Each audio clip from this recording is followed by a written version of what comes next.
매일 성경순과 함께하는 말씀 묵상, 출애굽기 34장 18절부터 35절 말씀을 함께 묵상합니다.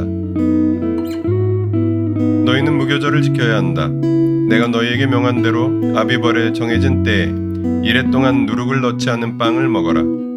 이것은 너희가 아비벌에 이집트에서 나왔기 때문이다. 태를 처음 열고 나온 것은 모두 나의 것이다. 너희 집짐승 가운데 처음 난 수컷은 소의 맛배이든지 양의 맛배이든지 모두 나의 것이다. 나귀의 맛배는 어린 양을 대신 바쳐서 대속하게 해야 한다. 그렇게 대속하지 않으려거든 그 목을 부러뜨려야 한다. 너희 아들들 가운데 맏아들도 모두 대속해야 한다. 그리고 아무도 내 앞에 빈손으로 나와서는 안 된다. 너희는 엿새 동안 일을 하고 이렛날에는 쉬어야 한다. 밭갈이하는 철이나 거두어들이는 철에도 쉬어야 한다. 너희는 밀을 처음 거두어들일 때에는 칠칠절을 지키고 한 해가 끝날 때에는 수장절을 지켜야 한다. 너희 가운데 남자들은 모두 한 해에 3번 이스라엘의 하나님 나 주 앞에 나와야 한다. 내가 문민족을 너희 앞에서 쫓아내고 너희의 영토를 넓혀주겠다. 너희가 한 해에 3번 주 너희의 하나님을 뵈려고 올라올 때에 아무도 너희의 땅을 점령하려 하지 않을 것이다. 너희는 나에게 바치는 희생제물의 피를 누룩 넣은 빵과 함께 바치지 말아라. 유월절 제물은 이튿날 아침까지 남겨두어서는 안 된다. 너희는 너희 땅에서 난 첫 열매 가운데서 제일 좋은 것을 주 너희의 하나님의 집으로 가져오너라. 너희는 새끼 염소를 그 어미의 젖으로 삶아서는 안 된다. 주님께서 모세에게 말씀하셨다. 너는 이 말을 기록하여라. 내가 이 말을 기초로 해서 너와 이스라엘과 언약을 세웠기 때문이다. 모세는 거기서 주님과 함께 밤낮 40일을 지내면서 빵도 먹지 않고 물도 마시지 않고 언약의 말씀 곧 십계명을 판에 기록하였다. 모세가 2 증거판을 손에 들고 시내산에서 내려왔다. 그가 산에서 내려올 때에 그의 얼굴에서는 빛이 났다. 주님과 함께 말씀을 나누었으므로 얼굴에서 그렇게 빛이 났으나 모세 자신은 전혀 알지 못하였다. 아론과 이스라엘의 모든 자손이 모세를 보니 모세 얼굴에 살결이 빛나고 있었다. 그래서 그들은 그에게로 가까이 가기를 두려워하였으나 모세가 그들을 부르자 아론과 회중의 지도자들이 모두 그에게로 가까이 갔다. 모세가 먼저 그들에게 말을 거니 그때야 모든 이스라엘 자손이 그에게로 가까이 갔다. 모세는 주님께서 시내산에서 자기에게 말씀하신 모든 것을 그들에게 명하였다. 모세는 그들에게 하던 말을 다 마치자 자기 얼굴을 수건으로 가렸다.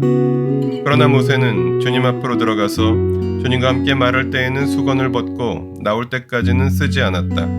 나와서 주님께서 명하신 것을 이스라엘 자손에게 전할 때에는 이스라엘 자손이 자기의 얼굴에서 빛이 나는 것을 보게 되므로 모세는 주님과 함께 이야기하러 들어갈 때까지는 다시 자기의 얼굴을 수건으로 가렸다.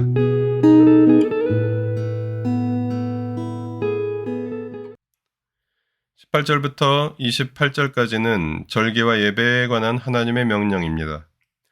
본문에서 하나님은 모세에게 무교절, 초태생, 안식일, 칠칠절과 수장절, 절기를 지키는 것, 제물, 첫 열매 등 절기와 예배에 관한 규정을 말씀하셨습니다. 모세는 40일 동안 십계명을 기록하였습니다. 29절부터 35절에서는 모세가 산에서 내려왔을 때 모세의 얼굴에서 빛이 났습니다. 모세가 2 증거판을 손에 들고 산에서 내려올 때 얼굴에서 빛이 났습니다. 주님을 만났기 때문에 나타난 주님의 영광의 광채였습니다. 이후에 모세는 회막 밖에 있을 때에는 수건으로 얼굴을 가리고 하나님을 만날 때에는 수건을 벗었습니다. 본문을 통해 무엇을 깨달을 수 있을까요? 하나님의 말씀과 신적 권위. 본문은 모세가 산 위에서 하나님을 만나고 돌판을 새기는 모습과 그 판을 들고 백성들에게 내려온 모습을 보여줍니다. 모세는 40일 동안 주님과 함께 지내며 금식을 하고 하나님의 말씀을 기록하였습니다. 주님께 완전히 사로잡힌 모습이었습니다. 그 결과 산을 내려와 백성 앞에 섰을 때 모세의 얼굴에는 광채가 가득했습니다. 그 광채는 모세가 들고 내려온 말씀이 하나님으로부터 온 것이라는 사실을 백성들이 더 잘 깨달을 수 있게 해주었습니다. 이렇게 해서 금송아지를 만든 백성들의 실패로 인해 촉발된 위기는 일단락되고 하나님의 돌파는 이스라엘에게 무사히 전해질 수 있었습니다.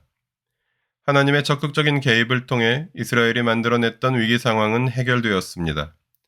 본문은 또한 예수님의 40일 금식과 세례 받으실 때 성령이 임하신 모습, 그리고 산 위에서 변화되어 모세와 엘리야를 만나신 장면을 떠오르게 합니다.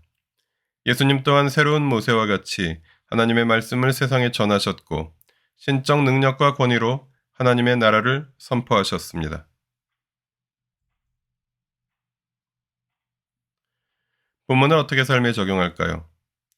하나님의 영광이 함께 하시는 교회. 교회의 영광은 금칠된 십자가나 밤하늘의 십자가 조명에 있는 것이 아니라 하나님의 말씀을 올바로 살아내고 전파하는 데 있습니다. 교회와 그리스도인들의 부끄러운 모습으로 세상의 외면과 손가락질을 받는 이 시대, 다시 하나님의 영광이 함께 하시는 교회가 되기 위하여 하나님의 말씀의 빛을 회복하라고 본문을 통해 주님은 말씀하십니다. 진리를 깨닫기 위해 말씀 앞에 서는 진정성, 말씀에 순종하는 순수한 열정, 말씀을 소중히 여기고 사랑하는 마음을 주님께서 기뻐하시고 그런 교회를 주님께서 사용하시며 세상 속에서 하나님 나라의 복음을 선포할 때 주님이 영광과 능력으로 함께 하실 것입니다. 말씀과 기도로 주님 앞에 나아가는 시간을 더욱 기뻐하고 사모하라고 본문을 통해 주님은 말씀하십니다. 기도하시겠습니다. 존귀하신 영광의 주님, 하나님의 말씀을 받아 살아내고 나누며 함께하는 삶 속에서 주님의 능력과 존귀를 경험하게 하시고 세상에 복음을 선포할 때 우리와 함께 계시어 우리의 선포와 삶을 통하여 하나님의 나라의 이야기가 아름답게 세상 속으로 흘러가게 하여 주십시오. 우리 주 예수 그리스도의 이름으로 기도합니다. 아멘. 매일 성경 순과 함께하는 말씀 묵상, 오늘의 묵상을 마칩니다. 말씀이 함께하는 하루 보내십시오. 고맙습니다.